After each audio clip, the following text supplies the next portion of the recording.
ای مسلمانان، ای مؤمنان، هر کسی از شما که در ماه مبارک رمضان زنده بودید، حیات داشتید و این ماه را دریافتید، فلیصمه، این ماه مبارک را شما روزه بگیرید. این یک حکم شرعی و قطعی هست از جانب الله متعال. شبکه توحیدی ایمان زلال تقدیم می‌کند.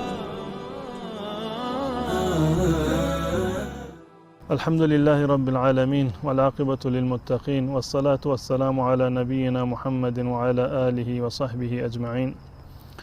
بینندگان عزیز و ارجمند، السلام علیکم و رحمت الله و برکاته. در خدمت شما هستم با بیان مطالبی درباره روزه ماه مبارک رمضان.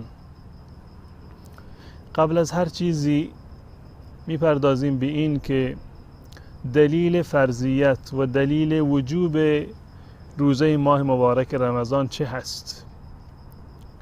ما به عنوان یک مسلمان دلیل ما و مستند ما بر این که ماه مبارک رمضان را روزه میگیریم و روزه گرفتن این ماه مبارک را جزء ارکان دین خودمون و جزء پایه های اساسی دین میدانیم، دلیلش چیست؟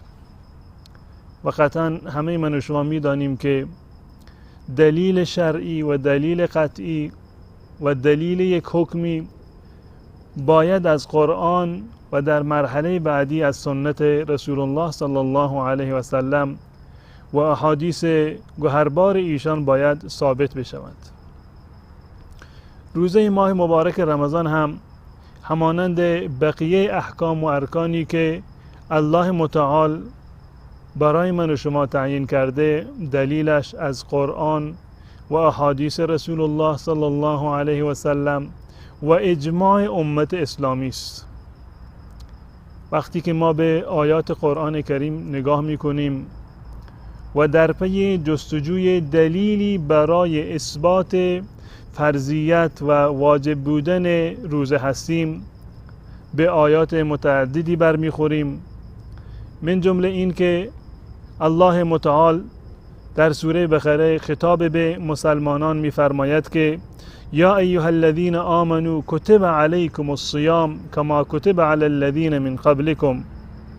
یا ایها الذین آمنوا، ای مؤمنان، ای کسانی که شما به الله متعال و به رسول الله صلی الله علیه و سلم ایمان دارید، روزه ماه مبارک رمضان بر شما فرض هست، نوشته شده، واجب و لازم هست، همان گونه که بر ملت‌های پیشین واجب بوده. و هدف فرض بودن و هدف اجرای این حکم از جانب الله متعال چی هست؟ در ادامه آیه الله متعال می‌فرمایند لعلکم تتقون، تا شاید شما پرهیزگار باشید و پارسایی را برگزینید. در ادامه آیات باز هم الله متعال می‌فرماید که شهر رمضان الذی انزل فیه القرآن، این ماه رمضانی که قرآن در این ماه نازل شده، این یک ویژگی را دارد که هدی للناس و بینات من الهدی والفرقان. و در ادامه می‌فرماید فمن شهد منکم الشهر فلیصمه، ای مسلمانان، ای مؤمنان، هر کسی از شما که در ماه مبارک رمضان زنده بودید، حیات داشتید و این ماه را دریافتید، فلیصمه، این ماه مبارک را شما روزه بگیرید. این یک حکم شرعی و قطعی هست از جانب الله متعال. پس بنابراین این دلیل فرضیت و واجب بودن روزه ماه مبارک رمضان از قرآن کریم هست. و وقتی که به سراغ سنت ها و احادیث رسول الله صلی الله علیه و سلم می رویم، می بینیم که با صراحت تمام، با الفاظ بسیار دقیق و مشخصی و در روایات صحیح و صریح رسول الله صلی الله علیه و سلم حکم روزه را برای من و شما بیان کرده. در حدیث معروفی هست که حضرت عبدالله ابن عمر رضی الله تعالی عنه روایت کرده. در این حدیث آمده که ایشان میگوید رسول الله صلی الله علیه و سلم یک روزی فرمودند که بنی الاسلام علی خمس، پایه های اسلام 5 چیز هست. دین مبین اسلام بر 5 پایه و 5 ستون استوار هست. ایشان در ادامه فرمودند که شهادت الله اله الا الله و ان محمد رسول الله نخستین پایه و اساسی ترین اصول دین مبین اسلام این هست که شهادت و گواهی دادن به یگانگی الله متعال و به رسالت رسول الله صلی الله علیه و سلم. و در ادامه می‌فرمایند و اقام الصلاة و ایتاء الزکات و الحج و صوم رمضان. این حدیث یکی از احادیث صحیح است که در صحیح بخاری و صحیح مسلم روایت شده.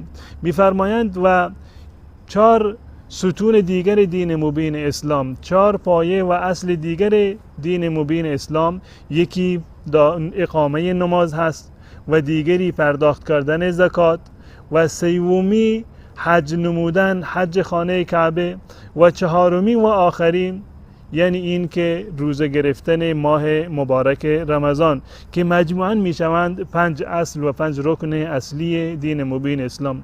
بنی الاسلام علی 5، دین اسلام بر 5 پایه و ستون استوار هست: شهادت الله اله الا الله و ان محمد رسول الله، گواهی دادن به یگانگی و توحید الله متعال و رسالت رسول الله، و 4 رکن عبادی دیگر: نماز، زکات، حج و روزه ماه مبارک رمضان. و همچنین رسول الله صلی الله علیه و سلم در حدیث معروفی که حضرت عمر ابن خطاب رضی الله تعالی عنه روایت کرده که معروف است به حدیث جبرئیل، رسول الله صلی الله علیه و سلم در پاسخ به سؤال حضرت جبرئیل علیه السلام که فرمودند که مل اسلام، اسلام چی هست؟ رسول گرامی اسلام صلی الله علیه و سلم فرمودند که الاسلام ان تعبد الله ولا تشرک به، اسلام این هست که شما الله متعال را عبادت بکنید، پرستش بکنید و با الله متعال شریکی را قرار ندهید. و در ادامه فرمودند و تقیم الصلاة و تؤتی الزکات المفروضه و تصوم رمضان، و دیگر این که شما نماز را اقامه بکنید و زکاتی را که بر شما فرض گشته اون را پرداخت بکنید، و مرحله بعدی این هست که ماه مبارک رمضان را شما روزه بگیرید. پس بنابراین این دلایلی هست از قرآن و سنت رسول الله صلی الله علیه و سلم که ثابت می کنند که روزه گرفتن ماه مبارک رمضان یکی از ارکان اسلام و یکی از پایه‌های اساسی دین مبین اسلام و یکی از ارکان عبادی دین مبین اسلام هست. تا برنامه دیگر که در خدمت شما خواهم بود و مطالب دیگر رو در این زمینه خدمت عرض می کنم، تمام شما را به الله متعال می سپارم. السلام علیکم و رحمت الله و برکاته.